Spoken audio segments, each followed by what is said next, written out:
and we're staying on the tariff now to find out, among other things, the costs of it to global economy. Of course, we've heard the views of the World Trade Organization. Now let's talk to the Director, International Trade and Commodities at UNCTAD, obviously United Nations also. That's Ms. Luz Maria de la Mora joins us virtually, obviously, from Sweden. Thank you so much, Ms. Mora, for joining us. I think the first thing will be, we've heard the warning from WTO on the impact, both already felt, we see the drop in oil, and also the one in the future. What does UNCTAD see as the cost of this trade war? Yes, well, thank you for having us today. We at UNCTAD here are concerned about this tariff escalation that we're seeing. Basically, the most important concern that we have right now is the uncertainty that these kinds of policies are creating for global trade and its implications for the global economy. But most importantly here at UNCTAD, we are concerned about the effects that this may have on small economies, vulnerable economies, least developed countries. And we are concerned because trade is a source of economic growth. Trade is a source of job creation, and trade should be a source of stability. And these tariffs are creating uncertainty to the global economy. So that uncertainty, well, is supposed to at least be paused for 90 days following the announcement by President Donald Trump. But the fact that we have the two of the biggest economies in the world ongoing, even with this 90 days, I wonder if that makes any difference at all. Well, I think this is a good opportunity. This 90 days is an opportunity, especially for small economies, for African economies, for developing countries, in order to assess multilateralism and to reinforce the message that international trade rules are essential for trade to take place. There has to be recognition that rules are the way to go. Unilateralism is creating this uncertainty that we have seen these days. And countries should take this opportunity as a moment to come back to the system, come back to the rules, and reassess that the only way in which we will be able to overcome this uncertainty is by sticking to an international trading system that offers predictability and certainty through rules. So do you see this action, proposed action by nations within this 90 days, do you see it creating new trade routes, new trade partners? Can some country do without the others? Well, there are always opportunities to create new trading relationships. But I think that the most important thing right now is to, on one hand, make sure that we continue to trade within multilateral trading rules. And also, we have the opportunities to see what are the areas that, for example, regional trade agreements like the Africa Continental Free Trade Area can offer to its members to deepen integration, but always taking into account that rules offer certainty. They offer certainty to investors, they offer certainty to producers and to those that import and export. And most importantly, we know that we have an international trading system that for some time has tried to be reformed by its member states.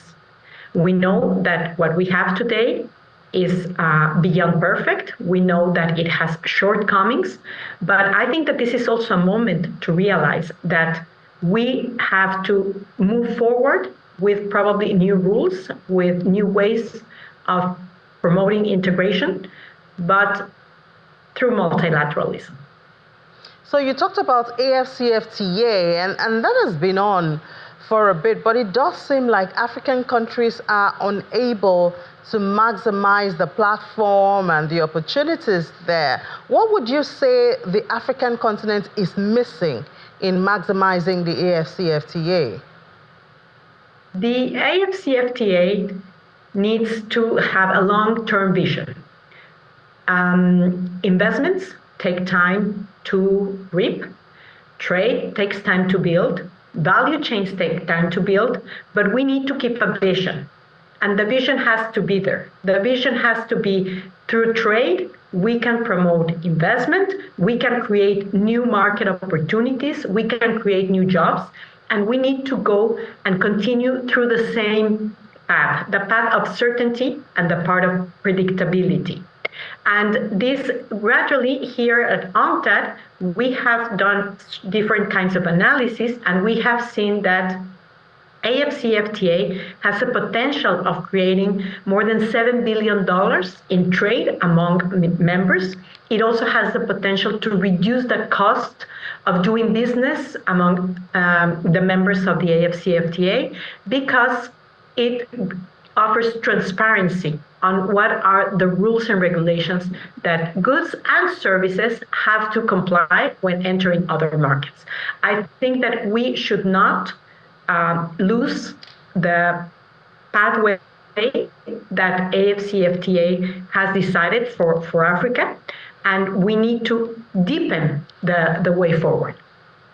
All right, so if you were to advise African leaders about AfCFTA at this time, in the midst of all of this, seems a new normal is building up and all of that, what advice would you give them? What priority should they, follow up first to maximize this period, maybe on the platform of AfCFTA?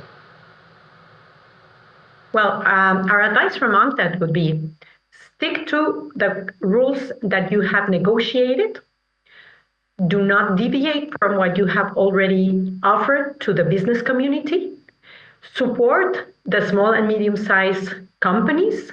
Be inclusive to try to integrate as many companies and groups into trade, and develop supply chains within your region.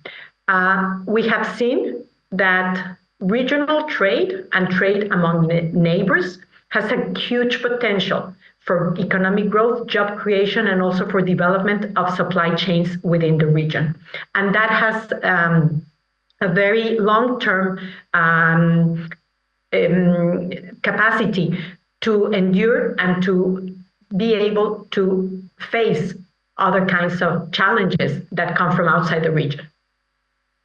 I guess over time, if Africa is able to develop from within, it will be easier, to have trade partners from outside the continent. I guess by then they'll have developed products, developed routes also to be able to communicate with, other countries. Right. We have seen that regional integration is an easy and straightforward pathway for creating these kinds of trade relationships. And sometimes what we need is only to identify the complementarities among different products in sectors. And let me offer you an example. In the fisheries sector, sometimes we feel like we all sell fish, yeah, but there are different kinds of fish. And there's a supply chain that where one sells shrimp, the other buys lobsters, and the other one could buy clams, to give you some examples. So that is a complementary industry that has a huge potential for developing small communities of fisheries. And from there, once you have established a supply chain among countries that are neighbors, then you are strong enough to be able to go abroad or to expand in the African continent. We look forward to those days coming. Thank you so much. Director, International Trade and Commodities with UNCTAD, Luz Maria de la Mora, beg your pardon, Luz Maria de la Mora. Apologies for that. And yes, you're joining us from Geneva, Switzerland, and not from Sweden. Thank you so much for shedding some light, especially on the African trade route and what Africa can do at this time. Our pleasure.